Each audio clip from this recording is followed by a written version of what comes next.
I'm Maria Menounos, and you're tuned in to AfterBuzz TV, the ESPN of TV talk. Now, let the buzz begin. Yes, ladies and gentlemen, it is the AEW Dynamite After Show on AfterBuzz TV, and have we got a show for you?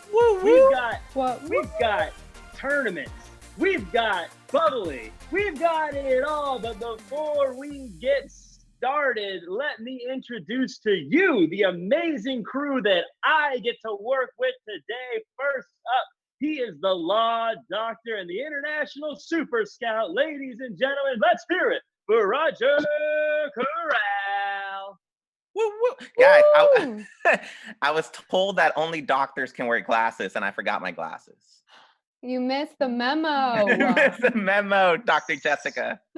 Speaking of doctors, that is right. Next to him on the screen, she is the fashionista herself, coming back. Ladies and gentlemen, let's hear it for Jessica O'Connor. Thanks, guys. I'm happy to be back. And speaking of the runway, I have a very special guest with me tonight. She was once featured on our show. It's Kiki! And she just got fixed. It's a little conehead Kiki. She's a star. Oh, Kiki. All right. She's going to be a good host. Kiki looking sharp. I love the formal wear by Kiki there. It's an Elizabethan collar. It's very in this season. And speaking of Elizabethan collars, ladies and gentlemen, she is the indie darling herself. Ladies and gentlemen, let's hear it for Anissa Barr. Yay! I'm excited to be back.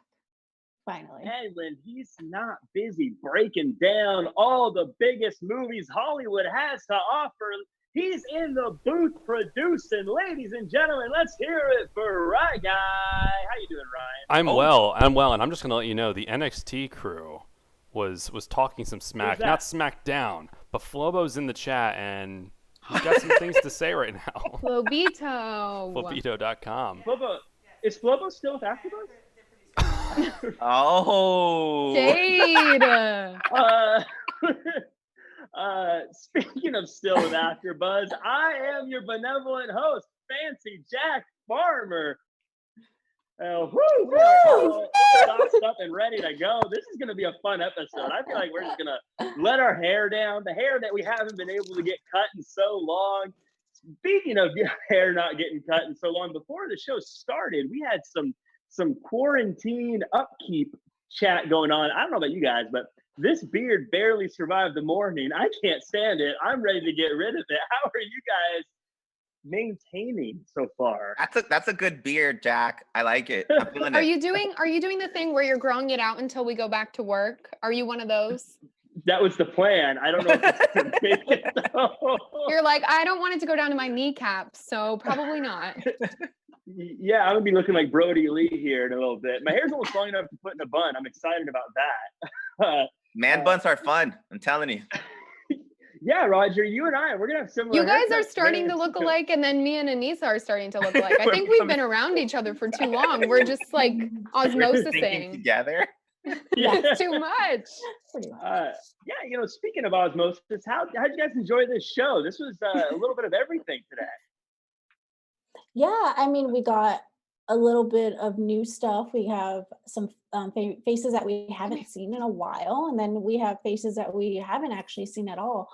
But I really like that they're having their own crews standing by in the audience, because we kind of need a little bit of audience in wrestling in general. I think we need a little bit of the bubbly is what we need, guys. And we got a lot of it tonight. And I was happy with that segment. We got a lot of good stuff tonight. So I was happy. I felt like there was a really good pace to this episode. Like that. I think that's definitely a challenge in this new coronavirus, path. I don't even know the word we could call this, but it's hard to keep the energy up. It's hard to keep the episode moving like it usually does. But I felt like this one really flowed and it kept my attention the whole time. I was a big fan.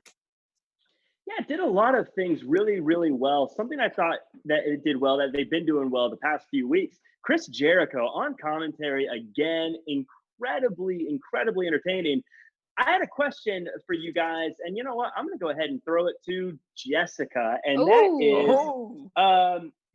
there's some differences in commentary types. There's the Excalibur type of commentary, and then there's the Tony Schiavone type of commentary. And the difference is Excalibur is a guy who always uses the exact like phrase and naming of the moves. He'll say things like, "What a tope suicida" from Darby Allin, versus Tony Schiavone, who's very much more, Darby Allin jumped over the top rope and landed on a guy. Yeah. Which do you prefer? Do you prefer the person who just kind of says what happened, or do you like the technical names in these? You know what? I was gonna say Tony, like off the bat, just because I'm a noob and he speaks my language. You know, he makes it Yes. more accessible for people like me. But at the same time, I do appreciate the terminology because then I get the opportunity to learn and I can identify and say, hey, this is this is that.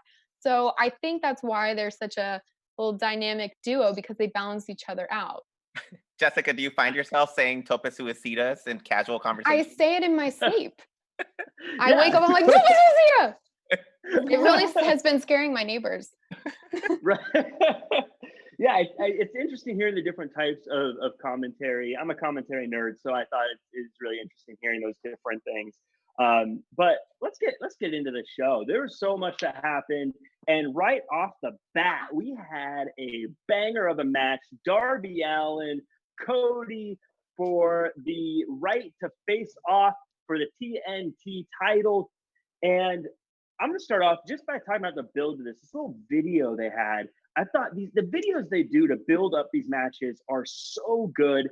I thought that at first they were doing these to fill time and to use up time since they don't want to use so much empty space in the arena. I think they should keep doing these forever, though. Anissa, how do you feel they did building up this match just with that little video beforehand?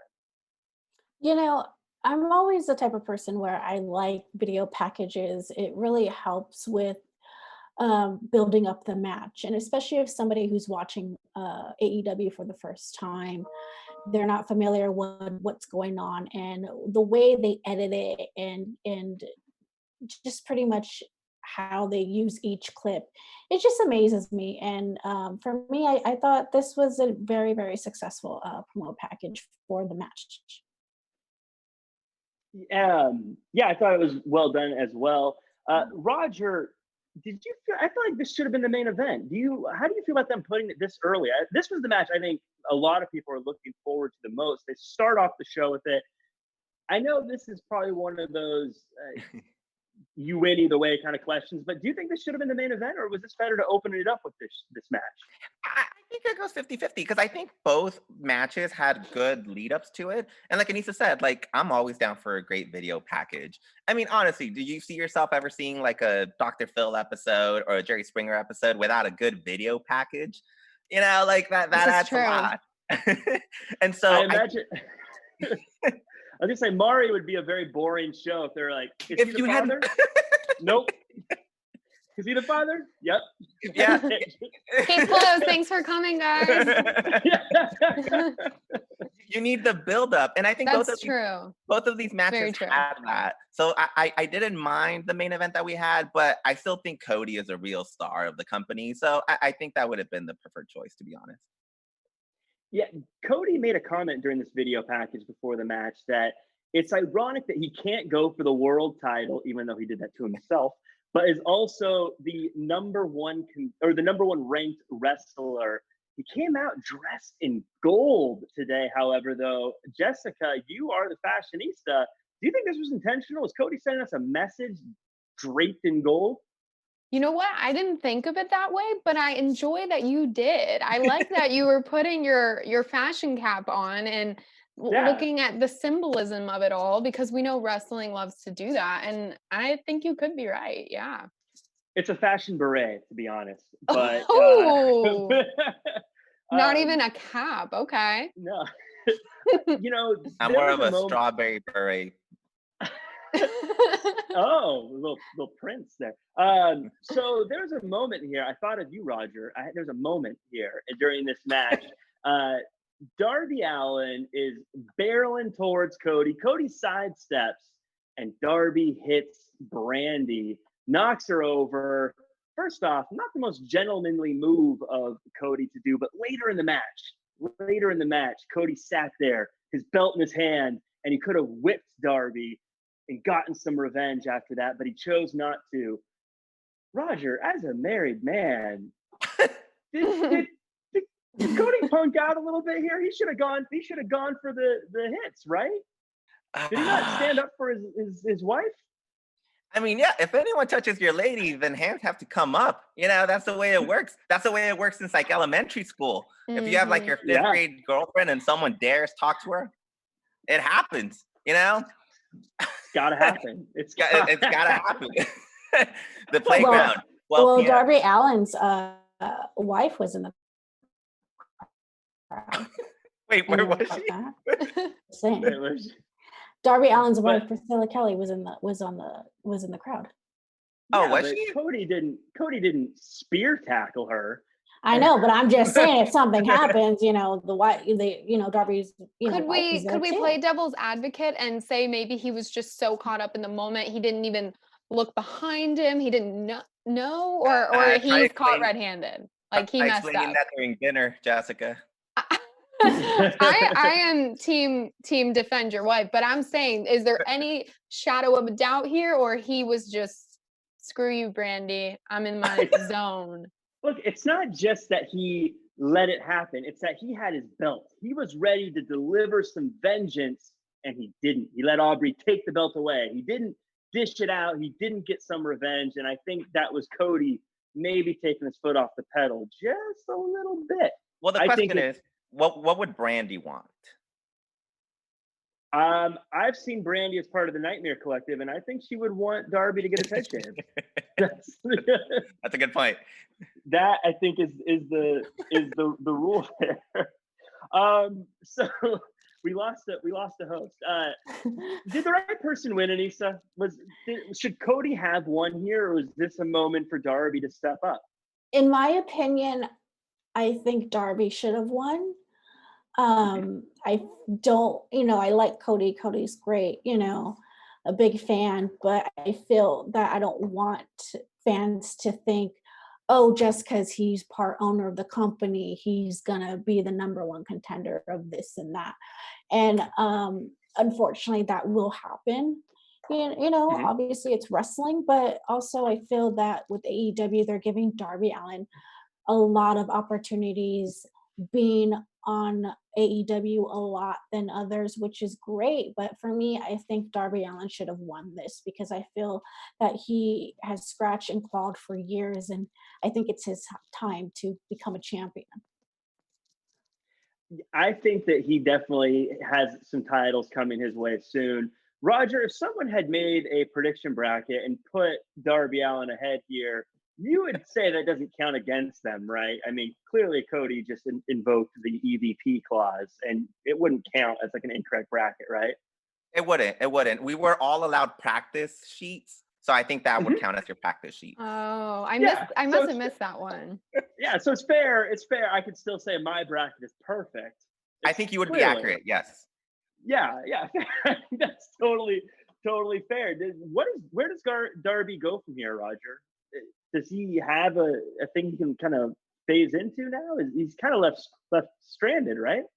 Yeah, but I think you need to accept your role. So I was kind of feeling like Jessica in the beginning. I mean, not just I was feeling like Darby belonged in the main event scene. I felt like he should have won. He had a great package, and Anissa made a good point. I feel like it's his time, but I feel like we keep saying that every time he faces one of these main eventers, and he keeps coming up short. So I think Darby Allin needs to do something to change it up. He lost against Cody back in January with the same move. I don't know if you guys remember. He pulled a coffin drop from the top rope. Yes, I thought that too.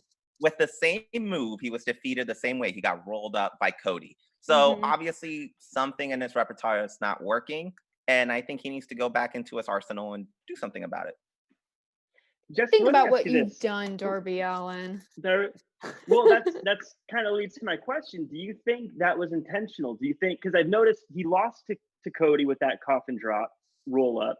Then he started using the new move, the Last Supper, which is that cool leg pin thing. And it's been working for him. until he came back to the coffin drop today and it came back to bite him.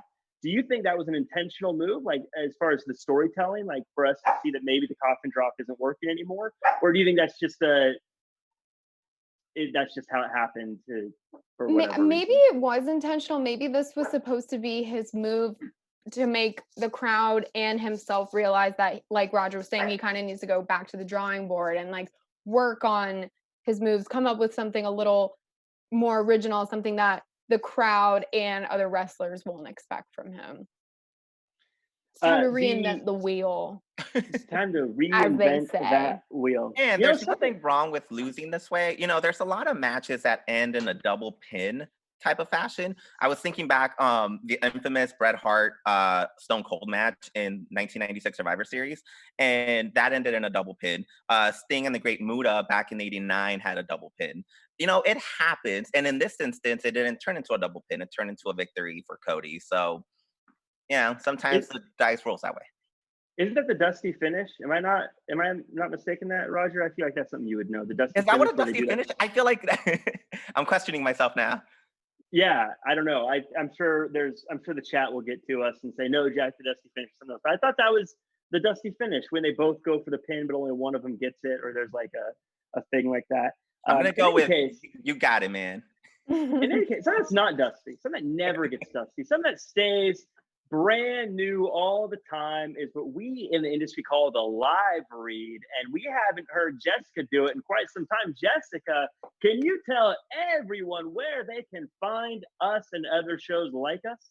It would be my honor. So thank you guys so much for watching us here at AfterBuzz TV. We love having you every single week, and we love being there or at home, whatever. We make it work as long as you guys keep watching. So we need you to subscribe. We need you to follow. We need you to tweet. We need you to Facebook. We need you to write handwritten mail. We don't care. Engage. Help us out. Do whatever you can to keep AfterBuzz the amazing place that it is. Thank you guys. I also want to shout out to chat. We got some of the usual folks. We've got Dylan Matthews. We got Joseph Boza, Switch Fan, the Wrestling Hound. We also got a guy named Flobo Boyce. I hope I'm pronouncing that correctly. Let me know if I got that wrong. That was a good promo. We also had another interesting video promo, and it was from Jan Moxley. And he said something interesting. 8 weeks ago, he won the title. Is it just me, or does that feel like he won the title 4 years ago? How time has slowed down, right? I feel like I've known you guys for like 4 100%. years now. Like that was only 8 weeks ago? Really? Wait, yeah, no, there's no way. That doesn't add up. That's really not checking out. No, but the story here is he said next week AEW is coming to us live for the first time since all this shenanigans and hoopla and everything else started, and since all the arenas cleared out for AEW, we're getting another live episode, and it was announced by your boy Anissa. Tell us about this promo. I wish I could, but I'm gonna do my best. No, I thought the promo was really well. To be quite honest, when I was watching it, something happened and it blacked out. But I was able to miss the promo. The service blanked. Something happened. But I was able to watch it. But of course, for me, I thought this promo was really good. I liked where he was. Obviously, that's in Vegas, but somewhere in Vegas, and it just really gives the authentic of where he's at, where he's from, just holding the title. I really enjoyed the promo. You know, it's typical him. Now, Roger, how do you feel about them going live again? Are you excited about this? Do you think they should keep taping? How do you feel about this? This topic, it's weird, man. This turns into a whole political discussion. I feel like at some point, people need to go out regardless. And as long as there's not going to be an actual cure for a while. So, it's up to debate whether you feel like people should go out, whether you think we should do it in increments. If everyone feels comfortable with doing it and they take the proper precautions, then they're gonna go ahead and do it, and then it's up to us whether we support it. So I don't know, man. On my end, I don't see anything wrong with it, but I completely understand anyone that does. Yeah, I take it I just assume that they're doing everything they can to stay safe and testing all that and doing all that stuff. And under that assumption, I just allow myself to get all kinds of excited for live TV, because that means we're going to see people we haven't seen in a while. Yeah. We're going to see some people like Kaz facing off against Moxley next week. We're going to get to see some of the wrestlers that we haven't been around for a while. I'm guessing Scorpio Sky is going to be around. I'm guessing we're going to get to see some more of like the Jurassic Express. I'm guessing maybe Hangman Page will show up again. I don't know. It's going to be incredibly fun. I am really, not only am I excited to see it next week, I'm excited to talk about it next week. So that'll be a fun Triángulo de la Muerte. Huh? Oh my God. I hope we get them. Yes. I'm excited for them. You know who else I'm excited about? I'm excited about a dude with some red hair, Lance Archer, taking on Dustin Rhodes in the finale of the night to see who goes on to face old Cody. This match was definitely the beef slap of the night. Two big old fellas throwing each other around, hard hitting. I think poor Dustin didn't allow enough time for his face paint to dry because it looked like it was dripping over into the other side of his face the whole time. Jessica, how'd you feel about these two big ham bones going at it?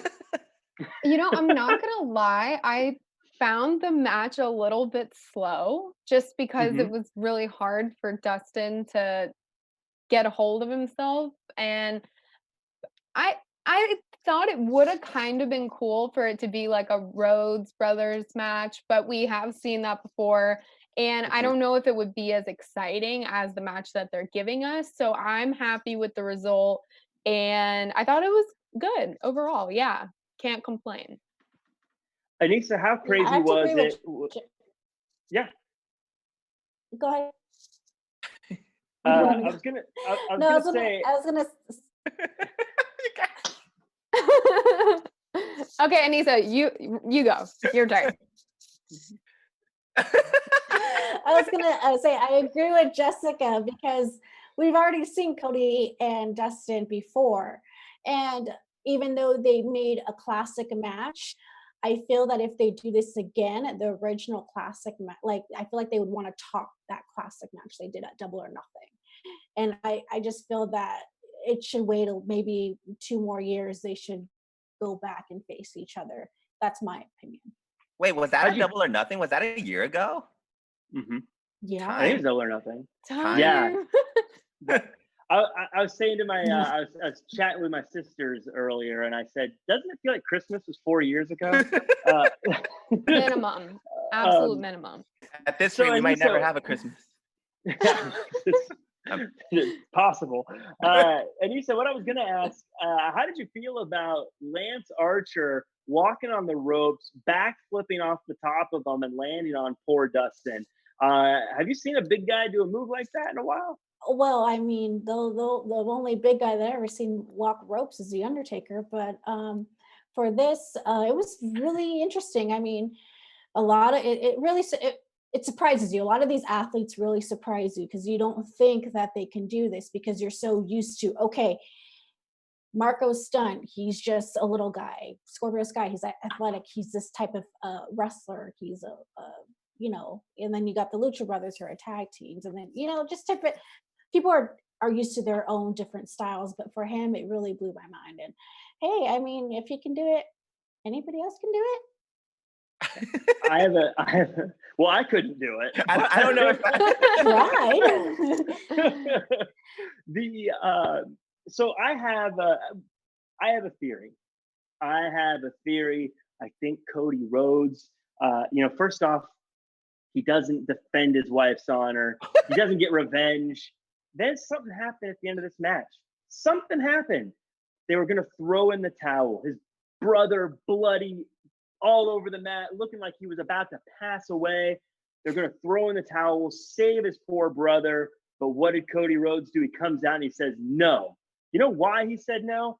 I think it's because Cody is afraid of Lance Archer, and he did not want his brother to lose, because if his brother lost, that meant he had to face the murder hawk, Cody Rhodes, calling you out. I see through what you're doing.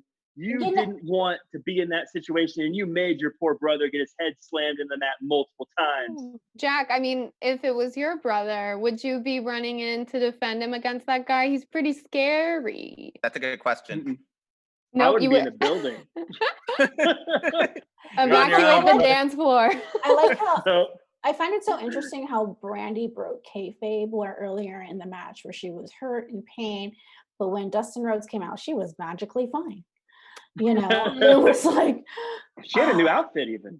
yeah, like, you know, when it comes to certain things, I wish they wouldn't break kayfabe like that. You know, So you know what I mean? maybe the medical team is top notch at AEW, Anissa.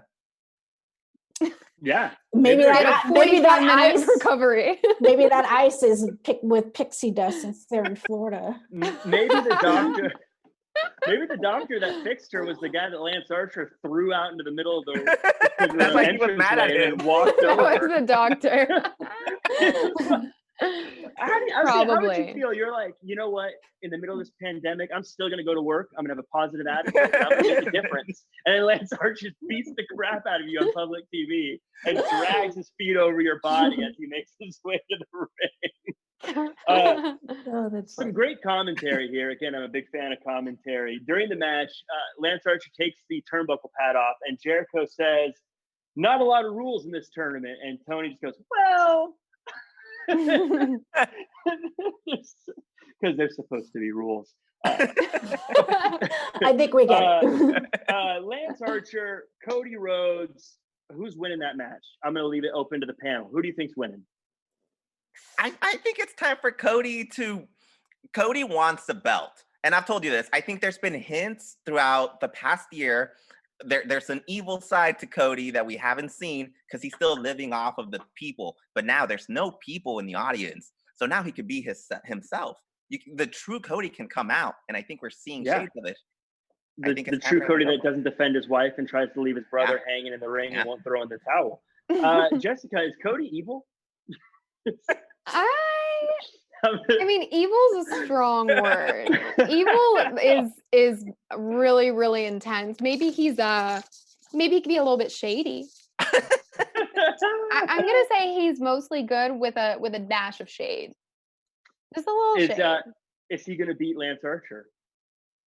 I think so, but barely. I think it's going to be super dramatic and like down to the last second kind of thing, really theatrical, because that's how Cody is.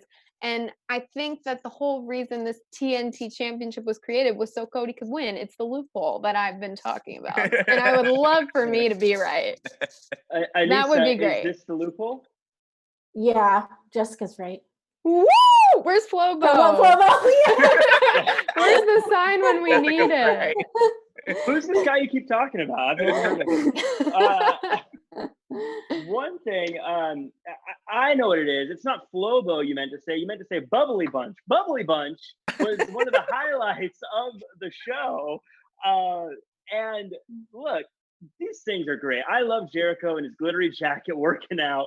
But they have a Manitoba melee on Flim Flam. Anissa, how do you feel about a Manitoba melee? Do you think we should do one? Should we do an AfterBuzz Manitoba melee? Whatever floats your boat.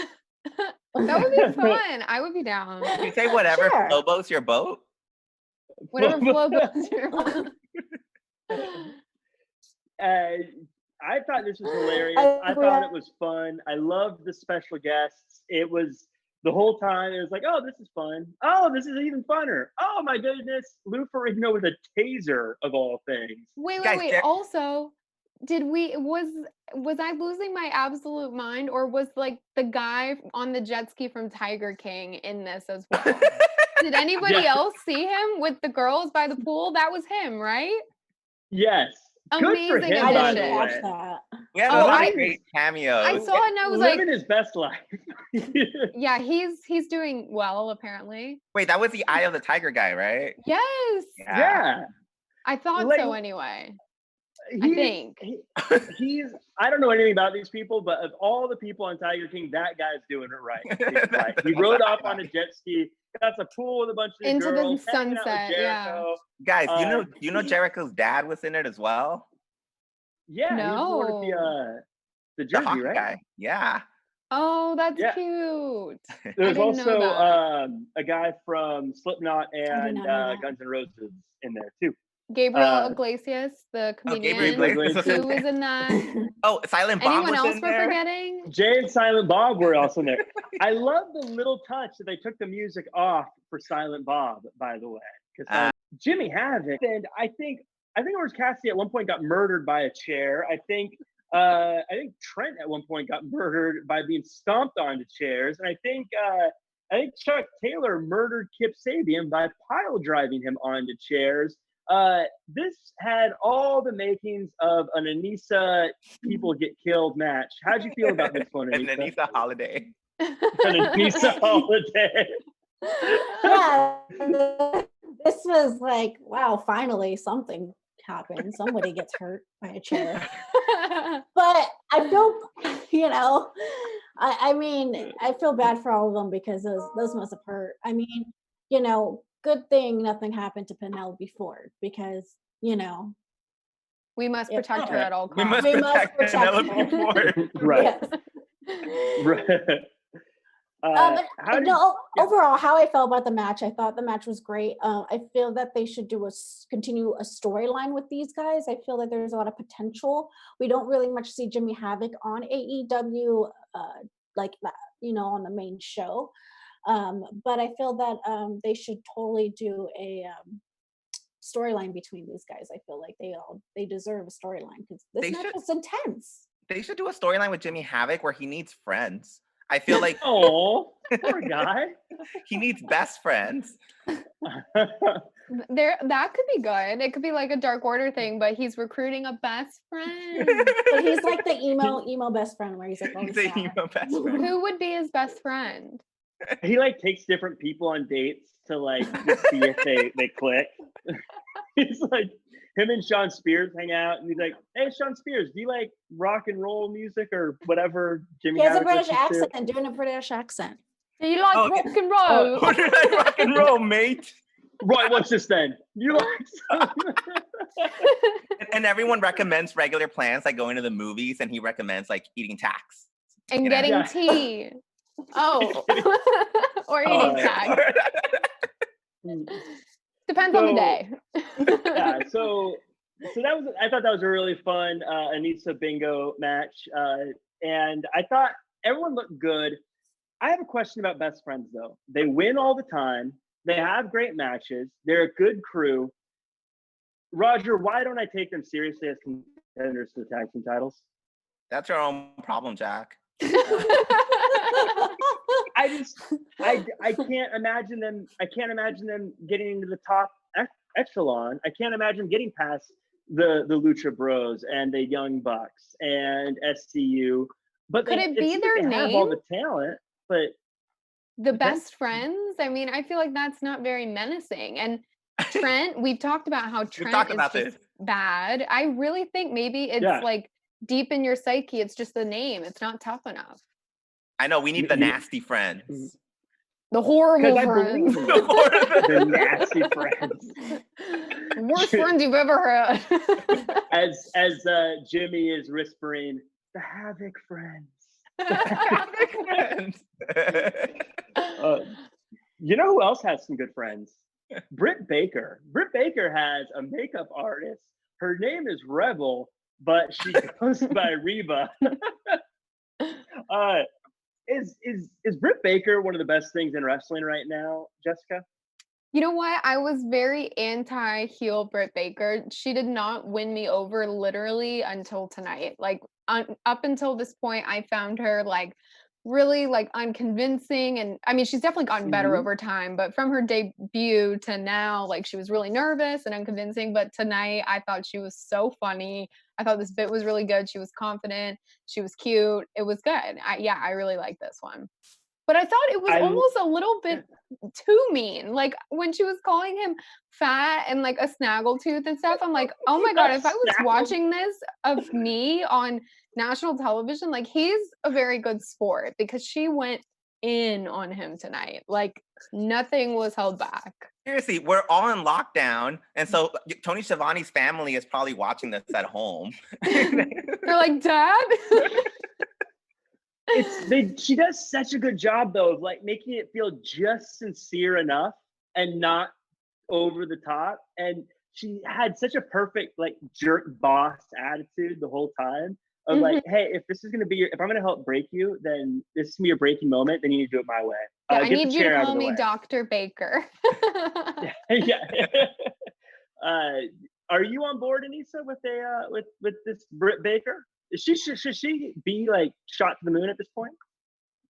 Yeah, I mean, I like the way she's developing this character. Like Jessica said, I wasn't really, into the character in the beginning because we didn't know what they were gonna do with her.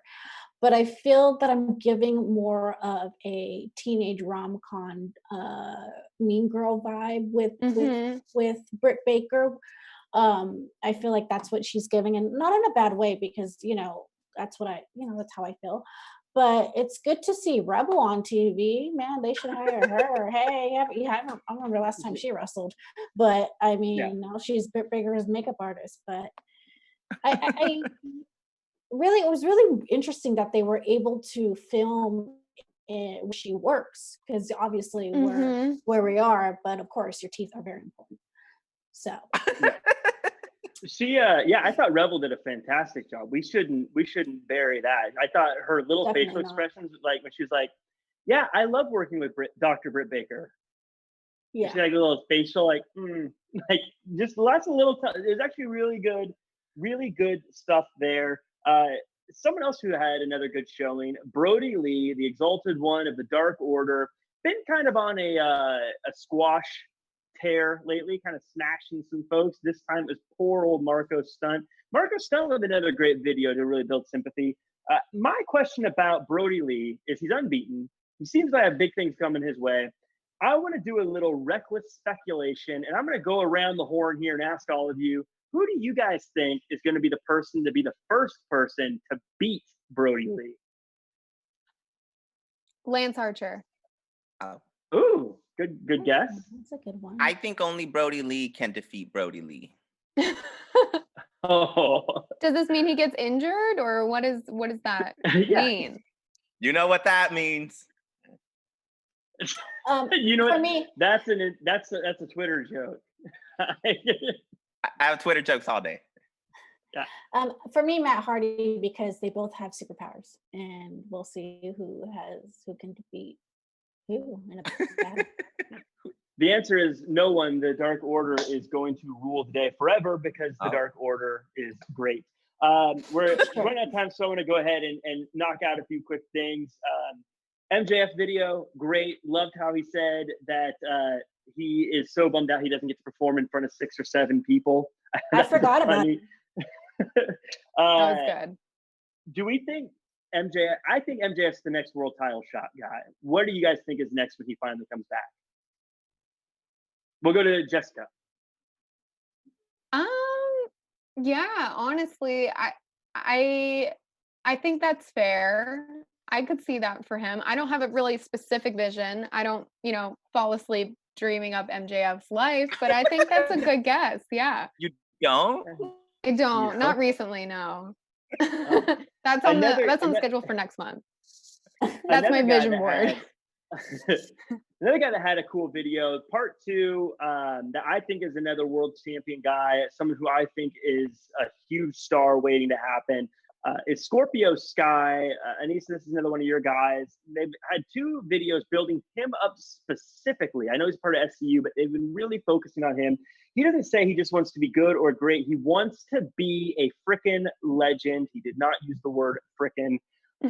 How do you feel? Do you think he's coming back to something huge? Do you think he's come back? Is this just promoting SCU? Anissa, what do you think about these promos? I mean, I hope so. I liked the video package. The way when he said, "I don't want to, I don't want to be the best. I want to be a legend." That really took me off guard because you don't really hear that. You always hear, "I want to be the best. I want to be the best," but not everybody says, "Hey, I want to be a legend." That's usually the fans that make you a legend. So for him to say that is so interesting. But for me, it's nice, we need Scorpio Sky. We are missing that part of SCU, and SCU needs to come back together and, dominate the tag team division. And Roger, I have a tough question for you. A tough one. I was born for this. Shawn Spears had a match against Baron Black. He won with a new finisher, the sharpshooter, which I think, to me, I always think when someone has a new finisher, it's a sign that they're about to get a big push. So I think some big things are coming to Shawn Spears. But the question I have for you, and again, this is a tough one. There's been a lot of local talent, as we'll call it, on these shows lately. A lot of people we don't see on the regular roster. Is there anyone that has stood out to you amongst these new names that you would like to see more of after this? No, I'm snobby. So I don't. Ooh. I think you have to earn my attention. If I don't remember, Musa. Musa. No, if I don't remember you, then you obviously aren't important. So the minute that I do, Ooh, you gotta get that Roger stamp of approval. I like the few. I like Musa's music too. Beast mode. So yeah, we're running out of time. So I'm.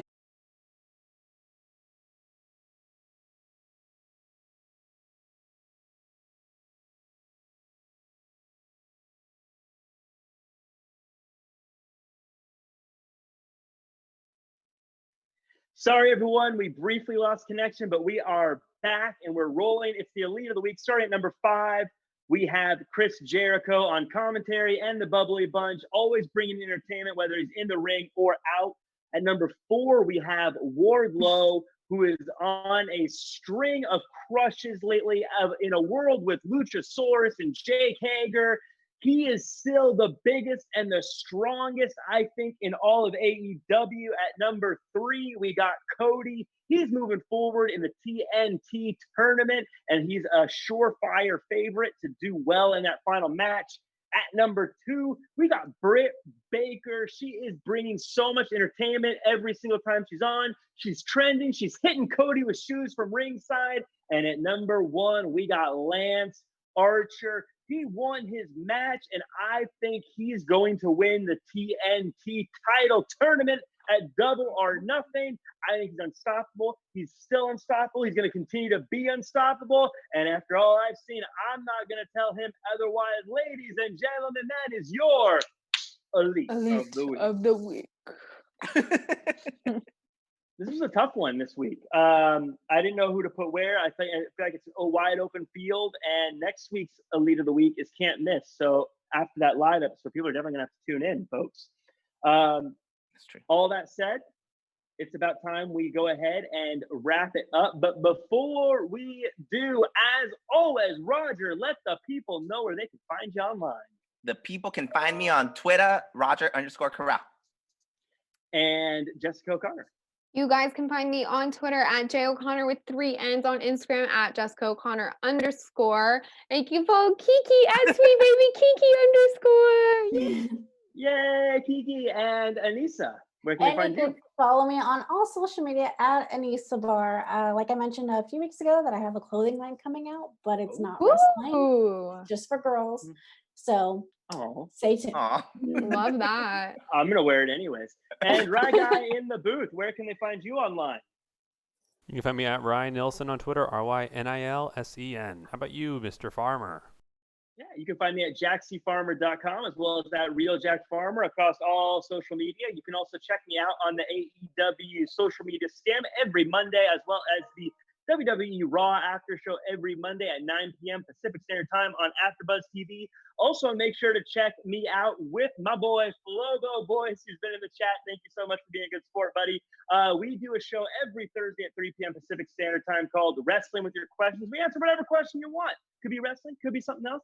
Go ahead and hit us up on Twitter at RealJackFarmer, and we'll talk about it then.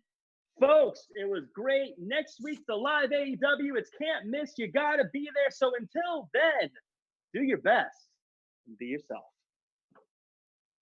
Our founder, Keven Undergaro, and me, Maria Menounos, would like to thank you for tuning in to AfterBuzz TV. Remember, we're not just the first, we're the biggest in the world, and we're the only destination for all your favorite TV shows. Whatever you crave, we've got it. So go to AfterBuzzTV.com and check out our lineup. Buzz you later. The views expressed herein are those of the hosts only and do not necessarily reflect the views of AfterBuzz TV or its owners or principals.